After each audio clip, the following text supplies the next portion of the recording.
It's not an easy thing. It's not a good thing being poor.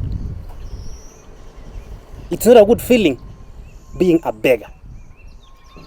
She made me to be a beggar alone with that title. So I came back and asked her what's going on. The title is in the bank. It shows that you were taken a loan with that title. And you took a loan on 21st of January 2012. And we entered into agreement on 22nd February 2012. Like 25 days before we entered into agreement, you had already secured a loan with the document. And she never disclosed that to me or my lawyer at that time of agreement. You get it? So that, only that shows that she frauded me. Because if she had said, hey, I took a loan with the document, we wouldn't have entered into agreement. I could have looked for somebody else and sell the property. So she never disclosed that to me. And she knew what she was doing.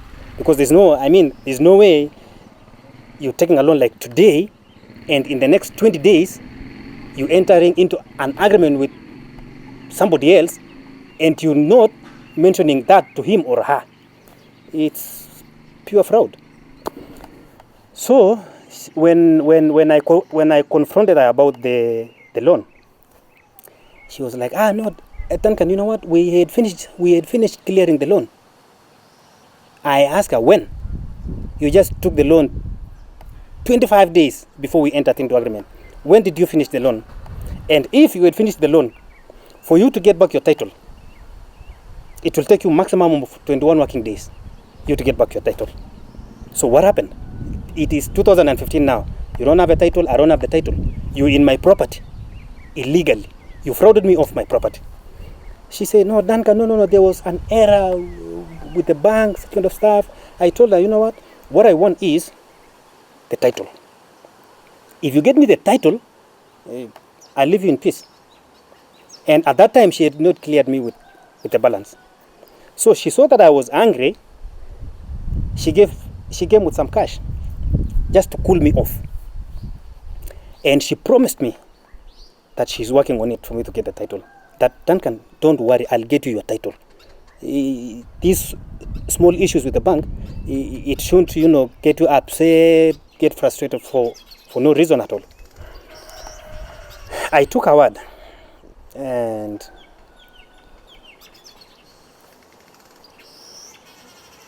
she never honored me. She never honored our word that I'm working for your document. She didn't. When the property had been advertised, Kirwa came now. We had not met with Kirwa, but now Kirwa came. He wanted to know who is this guy in Jamaica, because they knew me as Jamaica, and Kirwa knew Jamaica, but we had not met. So Kirwa came, and he was like, oh, Duncan, so it's you who is in my property? I told him, yeah. We exchanged this property with another lady. So Kirwa was so open to me. She said, Duncan, we are in deep problem.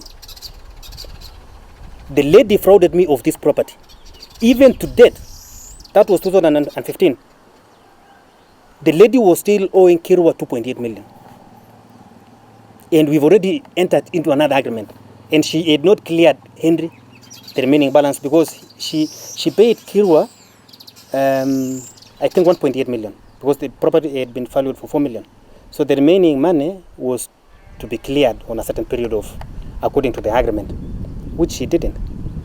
And what Kirwa told me that transpired was that the lady, after some time when they had entered into agreement, the lady came and asked Kirwa that, now that I didn't get the cash to clear you, why don't you be a guarantor in the bank?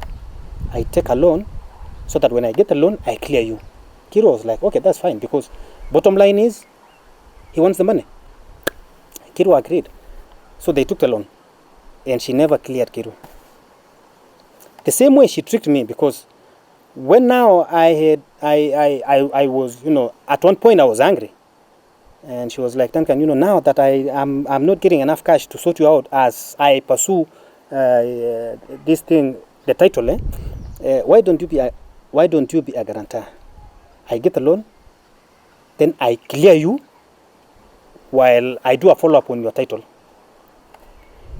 I told her, if what you're saying is true, then I have no problem. That was her words, that Duncan, be a guarantor, I take a loan so that I can clear you your balance.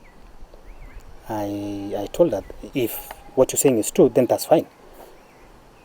I guaranteed her. She took a loan. She took 8.5 million. She never cleared me the money. She kept paying me in bits. Now Kirwa is here. The property had been gazetted, advertised for sale. Kirwa told me, now Duncan, we need to get a lawyer to stop the sale, to stop the bank from selling the properties, because wakiuza sisi wote wewe Duncan nitakutoa kwa shamba because the property is mine. Now the lady came to learn that Kirwa has come, and we've talked with him. I remember we managed to confront the lady, but she was arrogant, very rude.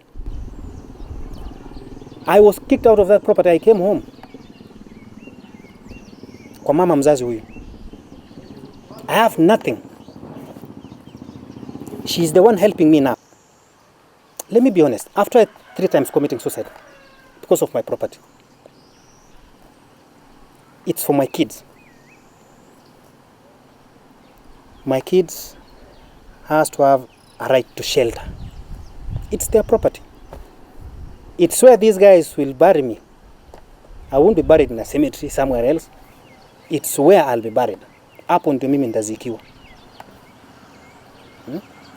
She threatened me.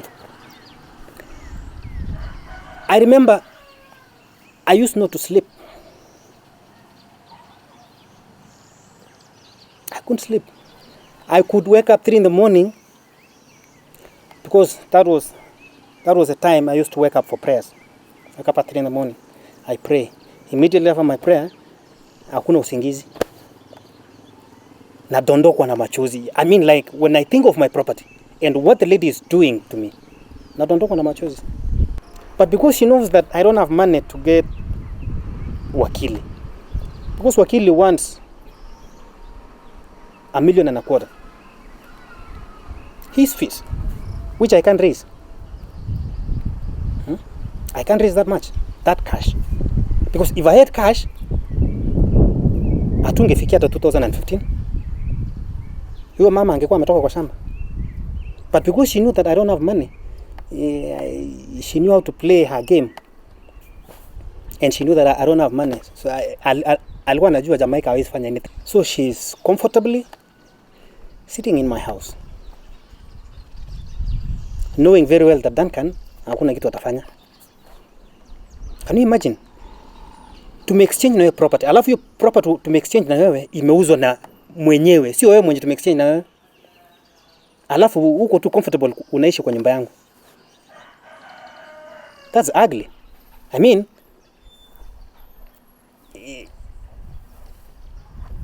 something has to be done for me to get justice.